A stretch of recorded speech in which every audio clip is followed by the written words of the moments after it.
Boreal Televisión presenta.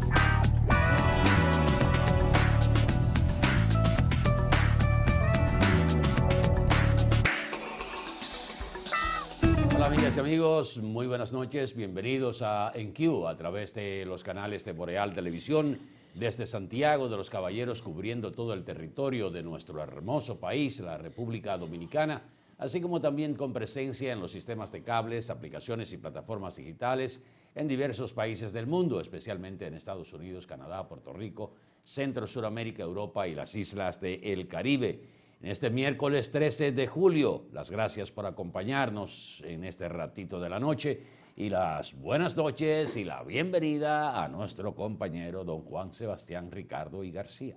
Buenas noches, Mayuanex, Atahualpa, Ramírez y Molún. Amigos, gracias porque están con nosotros y bienvenidos a mitad de la semana.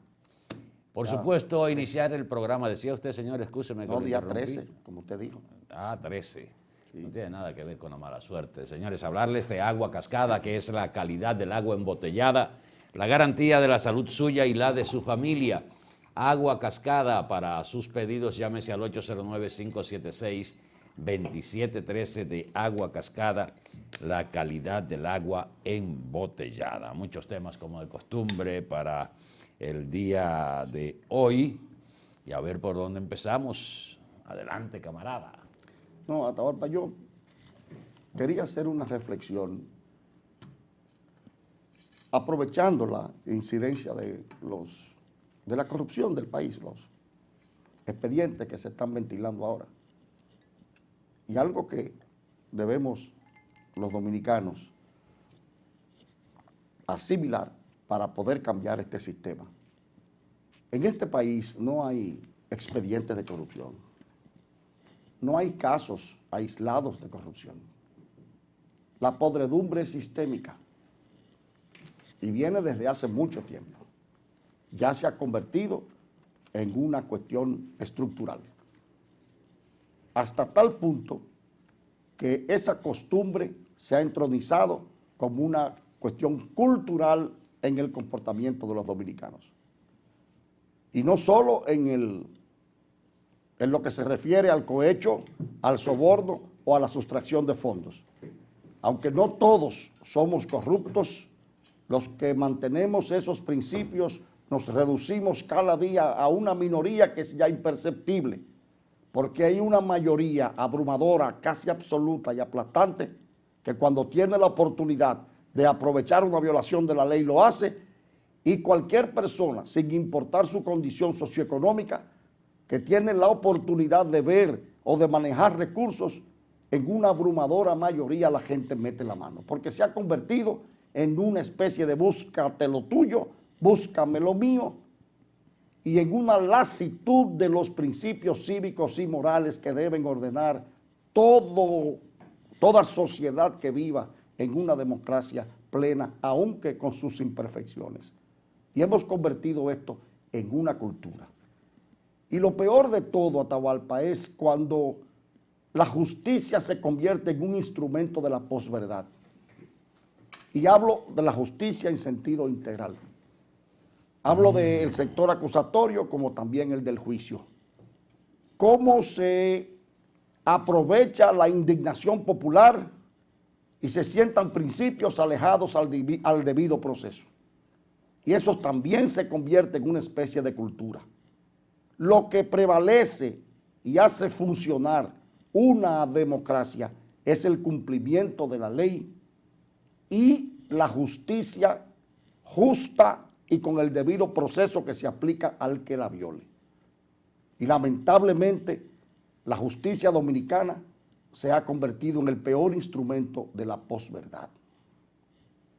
Esto como una reflexión al inicio del programa, porque vi en el periódico que recientemente hubo otro muerto en un motín en una cárcel, que en otros recintos penitenciarios de este nuevo modelo, que no es ningún modelo nuevo, ni siquiera es un modelo, y que sigue siendo una podredumbre, una corporación de malestares y de cosas indebidas. Ahí vi la noticia de que recogieron celulares, objetos punzantes, y luego me entero, porque uno de los presidiarios es familiar de una persona muy allegada a nuestro entorno, de que ese tipo de operaciones lo están haciendo ahora como una especie de política de comunicación, y luego eso se devuelve, pero ya un poquito más caro. O sea, es parte del negocio. Te quito para volverte a poner y volver a cobrar. ¿Por qué la cárcel de Las Parras, la conocida Nueva Victoria, no se ha puesto aún en funcionamiento? Que eso puede coadyuvar de manera decisiva en el desarrollo y en la instauración de este bendito nuevo modelo penitenciario. Esa es mi pregunta, Atahualpa. ¿Por qué un bien nodal que se ha edificado con recursos que provinieron de un hecho de mala fe, de otro expediente, de los recursos que pagó la Odebrecht como multa y que fueron cuantiosos, 92 millones de dólares? Y esos recursos se utilizaron para desarrollar ese proyecto que va a permitir el desahogo de una enorme cantidad de recintos carcelarios, porque recompondría por lo menos el aforo de los internos en el sistema. ¿Por qué se mantiene esa obra no solo paralizada, sino que ese detenimiento, esa elentización está provocando pues derrupción, daños, está provocando que se reduzca el valor integral de las propias edificaciones, porque la Procuraduría General de la República no ha continuado con esa obra? Y hago la reflexión y la pregunta, porque no se puede convertir la justicia, ni se debe, porque el sistema va a haber que cambiarlo de manera radical en un instrumento de la posverdad. Y en eso es que en ese error ha estado incurriendo la justicia dominicana, en sembrar una cultura diferente, aprovechando la indignación de la gente, en violación al debido proceso y en una especie de lucha peligrosa entre héroes y villanos, cuando lo que aquí debe prevalecer es el juicio, la norma y la ética. ¿Por qué no se ha continuado la obra de la cárcel de la Nueva Victoria o de la cárcel de Las Parras? Y cuando alguien me conteste esa pregunta, yo le voy entonces a plantear lo que es el motivo principal de mi intervención en el programa. Ahí hubo un contrato. La Procuraduría General de la República firmó todas las adendas con todas las compañías que están hoy mencionadas en ese expediente y en esa acusación. En todas las adendas y de manera principal en la de MAC Construcciones, la Procuraduría General de la República ratificó los términos del contrato de construcción inicial. ¿Cómo es posible que con una ratificación de esa naturaleza, esa obra y ese contrato esté siendo sujeto u objeto de una acusación posterior? Porque por las mismas razones que están mencionados en ese expediente, los ejecutivos de esas empresas, debería estar la Procuradora General de la República y todo el que firmó esas adendas. Si vamos a actuar en términos de la ley, en términos del proceso, si alguien está involucrado en un acto que está siendo cuestionado por el sistema acusatorio y han involucrado personas en un expediente y hay otras guardando prisión, todo el que esté en ese manejo está involucrado directamente por las mismas razones en la misma acusación. Entonces, si hoy se mencionan a los ejecutivos de esas empresas, ¿por qué no se menciona a la Procuradora General de la República, que ratificó los términos de todos los contratos de construcción? Y lo que dijo el doctor Roberto Santana, asesor honorífico en materia de penitenciaria del actual gobierno, que dijo en mayo, hace 2 meses, que acusó a funcionarios del gobierno, a los que no identificó, y a personal de la Procuraduría General de la República que no identificó, en la suspensión de los trabajos de la cárcel de Las Parras. Y dijo que en esta administración, desde hace 8 meses, ya se habían recibido edificios debidamente terminados y que fueron admitidos y revisados por el Departamento Técnico de la Procuraduría General de la República como buenos y válidos. Contratos que fueron terminando luego de las alendas, cuando se reanudaron parte de algunos de los trabajos. Entonces, ¿cómo es posible que eso vuelva y se detenga? ¿Sujeto a qué? Entonces, ¿dónde es que está? No en el debido proceso. ¿Dónde está la lógica judicial en esto? Y mientras tanto, las cárceles con un hacinamiento vergonzoso. Y el sistema judicial convertido en un instrumento de la posverdad al servicio de lo peor de la democracia. Bueno, yo pensaba que tú ibas a ir aparte de los incidentes que se han dado en los últimos tiempos en el sistema carcelario dominicano, ibas a hacer una pregunta que es clave, y yo tengo ese tema aquí en la lista, y es ¿por qué no se ha querido meterle mano a la administración de los recintos carcelarios? ¿Por qué, sabiendo el negocio que hay con las cárceles de nuestro país, no se ha procedido a una investigación a profundidad, o por lo menos se ha anunciado el inicio de esa investigación, más a partir de la misma denuncia que hizo el propio Roberto Santana, cuando señaló con números lo que produce la penitenciaría de la Victoria semanal y mensualmente? Y esa denuncia se ha quedado hasta ahora sin respuesta del Ministerio Público.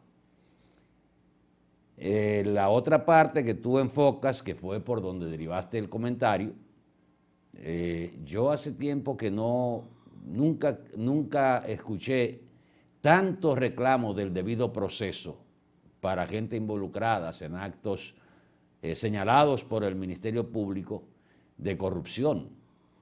Y no solo de corrupción, aquí el debido proceso nunca ha funcionado o nunca se ha reclamado tanto como ahora, porque hay una especie de miedo, hay una especie hasta de complicidad, si se quiere, con gente que con este caso de la Medusa ha quedado en evidencia que quizás es lo más importante del caso, independientemente de quienes sean finalmente condenados o no, quienes sean finalmente excluidos del expediente, quienes puedan probar su inocencia. Lo más importante de este caso es que por lo menos por primera vez en un expediente se pone en evidencia el contubernio en términos de corrupción del sector privado con el sector público. Siempre se ha hablado, pero muy genéricamente, de que no hay corrupto sin corruptor y que prácticamente se conoce que el sector privado, una clase del sector privado empresarial que no hace campaña pero aporta para las campañas, cuando llega uno de esos candidatos a la presidencia de la República siempre andan buscando cómo recuperar esa inversión que hicieron en la campaña. Y eso ha sido parte de esa corrupción donde solo se han señalado a los políticos, a los que ocupan una posición pública. Para mí, el expediente Medusa es una partida, un punto de inicio para que realmente, como he dicho en otras oportunidades, no haya retorno de los reclamos de la población de acabar con la corrupción y reducir la impunidad en este país. Venga de donde venga. Hasta ahora en ningún expediente se había señalado directamente a empresas reconocidas, a gente que tiene toda una trayectoria y hasta que yo difiero mucho del asunto del el involucramiento de familias, porque por el hecho que usted se llame, que tenga el apellido Ramírez, por no decir, citar otro, mi propio apellido, no necesariamente me involucra a mí con el accionar de una persona que sea familiar mío, porque siempre he señalado que la responsabilidad es personal. Pero en este expediente se ha puesto en evidencia que la corrupción no es solo en el sector público y que muchos de los actos corruptos que se realizan desde los cargos públicos tienen que ver con empresarios del sector privado o gente que actúa desde el sector privado. Para mí esa es la lección de este caso de la Operación Medusa. Bueno, para hacerte breve, eso no es nada nuevo. El connubio, el contubernio del sector privado con el sector público tiene muchos años aquí. Pero nunca se había puesto en evidencia tan clara como ahora. No. Las evidencias siempre habían estado ahí. El problema es que ahora está en un estadio judicial, que es otra cosa. Bueno, ahora, entonces es peor porque las evidencias estaban ahí siempre, pero nadie quiso tocarlas. Bien. Hasta ahora. Independientemente de lo que tú quieras decir. No, lo que yo he dicho. De lo que tú quieras o lo que hayas dicho.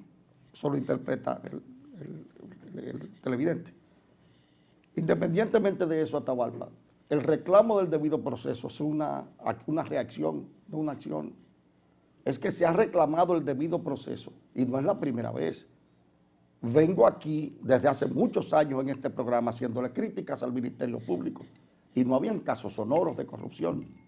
Y vine y dije aquí, desde que de Francisco Domínguez Brito lo organizó, dije que ese señor había organizado una estructura ahí que se había abocado a la violación al debido proceso. Y creo que ese programa debe estar ahí, tiene ya varios años, desde que Francisco Domínguez fue Procurador General de la República.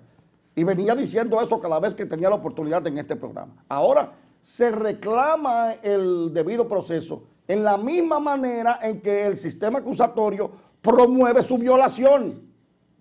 Porque es que ahora el sistema acusatorio no se ha conformado con hacer un expediente. Ha propendido a establecer juicios populares en los medios para juzgar y condenar individuos que no han sido sometidos a juicio, que es lo correcto, que se sometan a un juicio público, oral y contradictorio y que entonces ahí sufran, si son culpables, el peso de la ley. Pero ha sido otra la política del Ministerio Público, la política de escándalo, de violación al debido proceso, y el reclamo está en correspondencia a la misma fortaleza con que el sistema acusatorio ha promovido su violación. Entonces dicen que cuando se reclama el debido proceso es una campaña para tocar al... No, no es así. Es que no es así. Vamos a esperar el juicio, como tú dices. Ahora, el sistema, la justicia, y hablo de manera integral, se ha convertido en un instrumento de la posverdad. Y eso está haciendo un daño nodal a la democracia. La gente aquí está aceptando el abuso hasta que les toque a ellos, hasta que nos toque a nosotros. Tenemos que aceptar este abuso porque ahora, como decía don Juan en Judas Iscariote, no bastaba con amar a Jesús, había que odiar a Judas. No bastaba con amar a Lenin, había que odiar a Trotsky.